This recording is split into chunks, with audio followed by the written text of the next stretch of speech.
दोस्तों, English writer George Orwell द्वारा international sports को वॉर माइनस शूटिंग डिस्क्राइब किया गया था।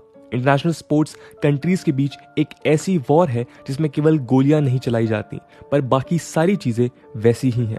इस बात को हम लोग इंडिया और पाकिस्तान के कॉन्टेक्स्ट में और बेटर समझ सकते हैं। आज हमारे मीडिया में दो न्यूज चर्चा में देख सकते हैं।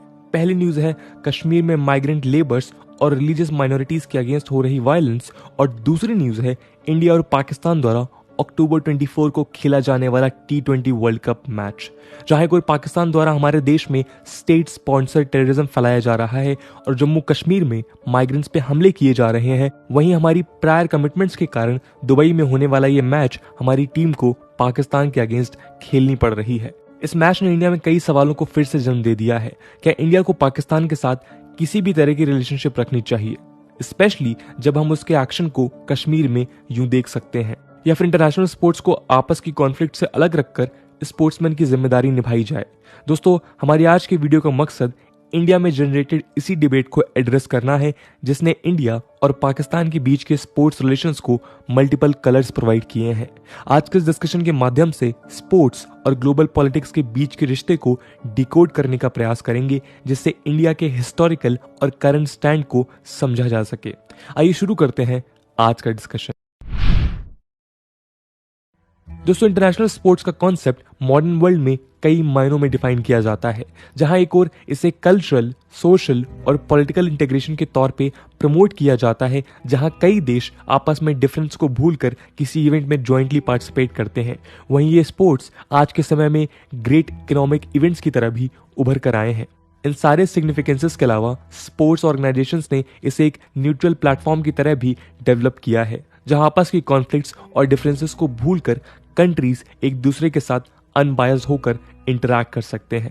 इसके अलावा स्पोर्ट्स ने कई बार ग्लोबल पॉलिटिकल कॉन्फ्लिक्ट्स को रिजॉल्व करने में भी अहम भूमिका निभाई है।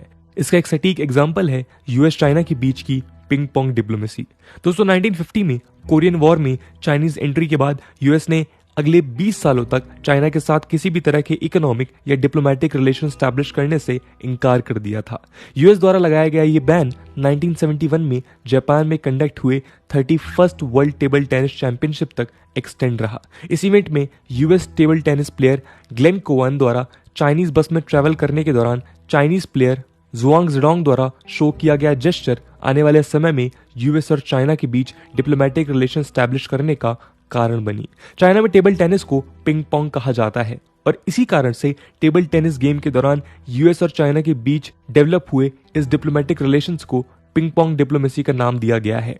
दोस्तों, यहाँ यूएस और चाइना के इश्यूज को रिजॉल्व करने में स्पोर्ट्स ने एक अहम भूमिका निभाई है।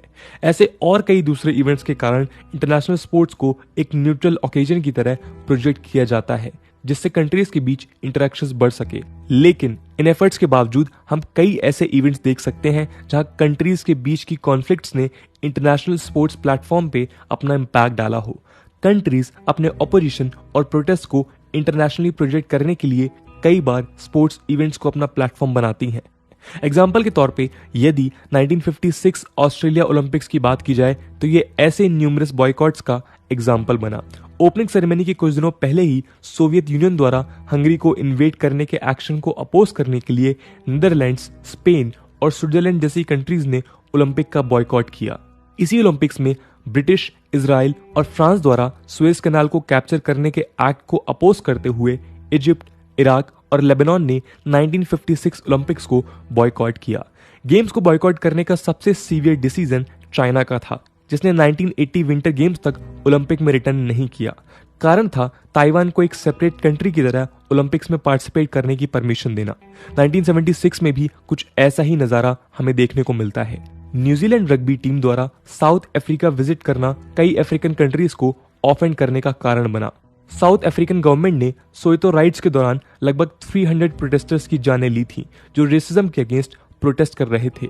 इस बात से नाराज दूसरे अफ्रीकन कंट्रीज जहां साउथ अफ्रीका की स्पोर्ट्स वर्ल्ड से टोटल एक्सक्लूजन की डिमांड कर रहे थे, वहीं न्यूजीलैंड की रग्बी टीम का साउथ अफ्रीका विजिट करना दूसरे अफ्रीकन नेशन के लिए इनटॉलरेबल था। जब 1976 में न्यूजीलैंड के इस विजिट के बाद भी ओलंपिक्स कमेटी ने न्यूजीलैंड को ओलंपिक्स में बैन करने से इनकार कर दिया, तो 28 अफ्रीकन कंट्रीज ने इस गेम का बॉयकॉट किया।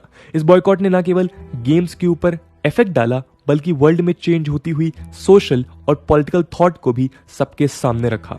दोस्तों, ऐसे कई इवेंट्स रहे हैं जब कंट्रीज ने अपने प्रोटेस्ट को मार्क करने के लिए किसी गेम, टूर्नामेंट या इवन ओलंपिक जैसे इंटरनेशनल प्लेटफॉर्म को बॉयकॉट किया हो।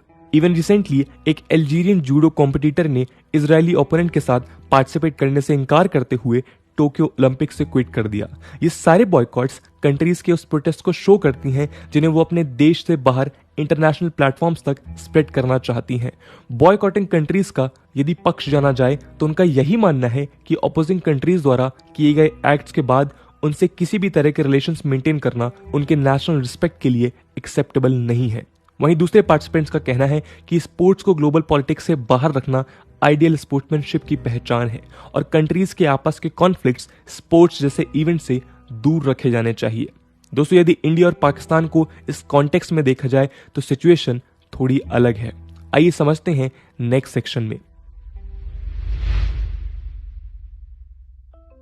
दोस्तों, जहां एक और वर्ल्ड की दूसरी कंट्रीज ने ग्लोबल पॉलिटिक्स और दूसरे कॉजेस के लिए स्पोर्ट्स को बॉयकॉट किया है, वहीं इंडिया के लिए ये कारण कुछ और है। ये बात हम सब जानते हैं कि कैसे पाकिस्तान ने 1947 के बाद से ही इंडिया को डिस्टेबलाइज करने की कोशिशें की हैं।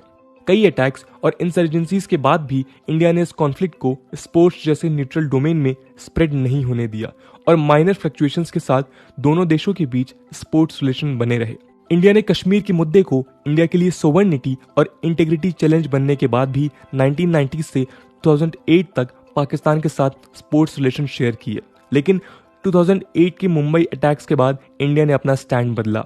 पाकिस्तान के एक्टिव इन्वॉल्वमेंट होने के बाद इंडिया ने क्रिकेट वर्ल्ड में पाकिस्तान के साथ किसी तरह की बायलैटरल सीरीज खेलने से इनकार किया। तब से लेकर आज तक इंडिया ने पाकिस्तान के साथ केवल आईसीसी इवेंट्स और एशिया कप्स के मैचेस ही खेले हैं और किसी भी तरह के बायलैटरल इवेंट्स प्ले करने से इनकार कर दिया है। दोस्तों, इंडिया का ये स्टैंड कई मायनों में जस्टिफाइड है।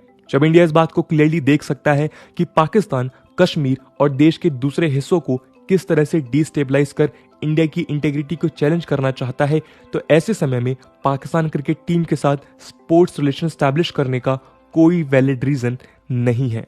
एक ऐसी कंट्री जिसके हर स्टेप का मकसद यदि इंडिया की सोवर्निटी को हैम्पर करना है, तो उस सिचुएशन में उसके साथ स्पोर्ट्स फील्ड पे सोशल, कल्चरल और इकोनॉमिक रिलेशन स्टैब्लिश करने का जस्टिफिकेशन नहीं रहता। इंडिया ने भी इन्हीं सर्कमस्टेंसेस के अंडर पाकिस्तान से किसी भी बायलैटरल सीरीज प्ले नहीं करने का डिसीजन लिया है, जिसे वो आज तक निभा रहा है। लेकिन इस बायलैटरल कॉन्फ्लिक्ट में इंडिया के सामने मुश्किलें तब आ खड़ी होती हैं जब इवेंट्स बायलैटरल की जगह मल्टीलेटरल होते हैं। इंडिया क्रिकेट वर्ल्ड के क्राउन में सबसे ग्लिटरिंग ज्वेल की तरह है, जिसने उस क्राउन की इंपॉर्टेंस बढ़ा रखी है। इस बात का सबूत इंडिया में आईसीसी द्वारा जनरेट किए जाने वाले फंड्स देते हैं। इसके अलावा इंडिया ने हमेशा से खुद को एक बैलेंस पावर की तरह प्रोजेक्ट किया है, जिसे कंट्रोवर्सी क्रिएट किए बिना अपना मकसद पूरा करना आता है। इसी बैलेंस अप्रोच के कारण इंडिया ने 2008 के बाद से आज तक पाकिस्तान के अगेंस्ट कोई बायलैटरल सीरीज तो नहीं खेली, लेकिन मल्टीलेटरल सीरीज में प्ले करता आया है।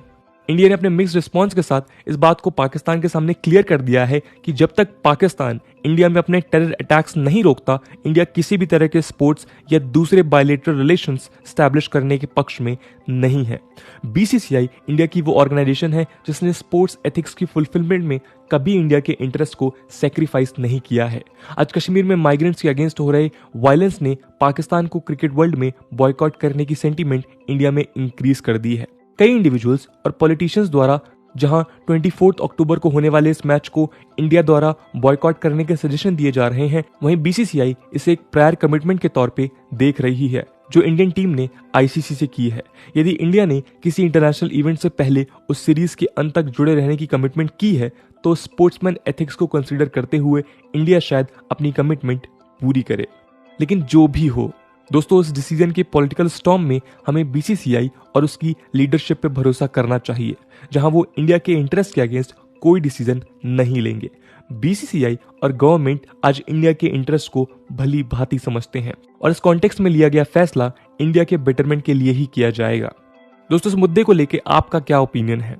क्या वो समय अब आ चुका है कि इंडिया को मल्टीलेटरल इवेंट्स में भी पाकिस्तान को बॉयकॉट करना चाहिए या स्पोर्ट्समैनशिप को इंटरनल कॉन्फ्लिक्ट से अलग रखना चाहिए? कमेंट सेक्शन में जरूर बताइएगा। आज की वीडियो के लिए इतना ही। आई होप आपको वीडियो पसंद आई होगी, और अगर पसंद आई है तो अपने दोस्तों के साथ शेयर करना मत भूलिएगा। हम मिलते हैं अगले वीडियो में, तब तक के लिए जय हिंद, जय भारत।